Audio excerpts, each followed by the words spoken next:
நான் ஒரு முஸ்லீம். நான் வெளியில வர மாட்டேன். அதையும் நான் மென்ஷன் பண்ணிக்கிறேன். சரியா? நான் வந்து வெளியில வரதில்ல.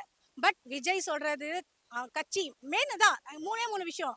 மக்களுக்கு நல்லது செய்வோம், மக்களுக்கு நல்லது செய்வோம், பெண்கள் பாதுகாப்பு, குழந்தைகள் பாதுகாப்பு. அதுக்காகத்தான். இப்போ நான் வரல, நான் வெளியவே வரல, வரவும் இல்ல. பட் பாக்க உள்ள இருக்கிறவங்க இழுக்கிறாரு பாருங்க எங்களுடைய தளபதி. சரியா? நாங்கெல்லாம் உள்ள இருக்கிறோம். பட் எங்களெல்லாம் இழுக்கிறார் தளபதி. சோ நாம இப்போ தளபதி ஸ்பீச் குடுத்துறாரு. நாங்க இது செய்வோம். இப்போ நான் இறங்கணும்னா என்னோட விருகை தொகுதியை எனக்கு நல்ல மனசு இருக்கு. அது மத்தவங்களுக்கு தெரியும். அதை வந்து கொண்டு போய் நான் 4 இடத்துல நான் ரீச் பண்ணுவேன். இப்போ என் பசங்க, தம்பிங்க, அண்ணங்க எல்லாருமே இருக்காங்க. நம்ம அவர் செயல் குடுக்குறாரு பாத்தீங்கன்னா, நாங்க எல்லாருமே போய் வந்து சொல்லிட்டு நாங்க செயல்படுறதுக்காக தான் வந்திருக்கோம். சோ நாங்க உள்ள இருக்கிறவங்களையும் நாங்க எல்லாருமே நிறைய பேர் இருக்காங்க. இன்னும் யார் யார் சேருவாங்க எல்லாருமே வாங்க கண்டிப்பா. ஆனா பெண்கள் பாதுகாப்பு முக்கியமா, பெண்கள் பாதுகாப்பு ரொம்ப ரொம்ப நல்லதா இருக்கு. எல்லாருமே சூப்பரா சிறப்பா பணியாற்றுவோம்.